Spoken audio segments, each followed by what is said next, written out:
एक महंत जी के आश्रम में राम जी, लक्ष्मण जी और सीता जी तीनों का विग्रह विराजमान था। तो वृंदावन के वो महंत जी अपने ठाकुर जी को अपना भाई, सीता जी को भाभी, लक्ष्मण जी को छोटा भाई मानते थे। वो महाराज जी को किसी जरूरी काम से कुछ दिनों के लिए कहीं जाना पड़ा, तो अपने एक शिष्य को सेवा देकर के गए। बोले सुनो, तुम सुबह शाम ऐसे सेवा करना, पूरी बात सिखा गए, और तुमने अगर अच्छे से सेवा करी तो हम लौट करके आएंगे तो तुमको कोई बढ़िया उपहार देंगे। शिष्य बोला जो आज्ञा गुरुजी, मैं बहुत बढ़िया सेवा करूंगा। अब गुरुजी तो चले गए, शिष्य ने क्या किया, बोले गुरुजी कह के गए, लौट के आया तो मैं तुमको बहुत बढ़िया उपहार दूंगा, अच्छे से सेवा करोगे। अब मैं अच्छे से कर ही देता हूं। ये ठाकुर जी के बहुत दिना से आंख नाक कान काले काले से पड़ गए, तो उसने लिया सरफ, और सरफ साबुन से ठाकुर जी पूरे ऊपर से नीचे तक मांज दिए, जैसे बर्तन मांजते हैं। ठाकुर जी की आंख मांज दी, मुंह मांज दिया, गाल मांज दिया, हाथ पांव में सब जगह सरफ साबुन लगा दिया। सरफ साबुन लगा दिया, ठाकुर जी का विग्रह चमकने तो लगा। और वो खुश हो गया, गुरु जी देखेंगे, अरे ऐसे चमक रहे हैं ठाकुर जी तो मुझे बहुत सुंदर उपहार देंगे। लेकिन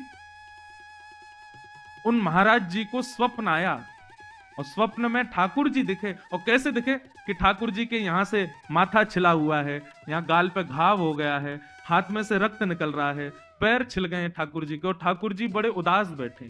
ये स्वप्न महाराज जी को दिखाई दिया। आधी रात महाराज जी तुरंत उठे, फोन वोन तो थे नहीं उस जमाने में, सत्य घटना है बिल्कुल।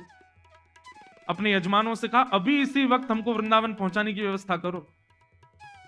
जैसे तैसे करके वे प्रातः काल तक वृंदावन पहुंचे। आकर के उन्होंने शिष्य को उठाया, बोले जल्दी मंदिर खोलो। कैसे सेवा की तुमने? बोले गुरुजी आप देखिए तो सही, एक बार ठाकुर जी को देखो तो सही, आप कहोगे कि हाँ इसे कहते हैं सेवा। जैसे ही मंदिर खोला तो ठाकुर जी चमक रहे थे, संत के नेत्रों में आंसू आ गए। बोले तू सही सही बता, तुझे मेरी सौगंध, तूने क्या किया ठाकुर जी के साथ?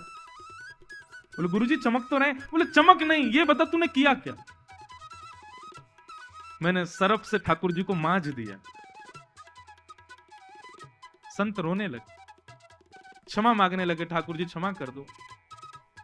तो शिष्य पूछता रहा क्या हुआ? बोले अब तुझे क्या बताऊं, तू अबोध है, कैसे बताऊं तुझे?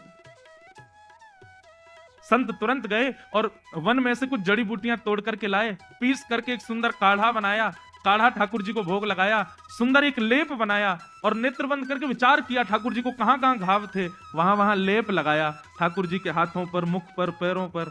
और 15 दिन तक ठाकुर जी को नित्य काढ़ा और लेप का जब भोग लगाया, तब 15 दिन बाद रात्रि में पुनः स्वप्न में ठाकुर जी मुस्कुराते हुए देखे। बोले अब हम स्वस्थ हो गए हैं, अब हम प्रसन्न हैं, अब आपकी सेवा से हम बड़े प्रसन्न हैं।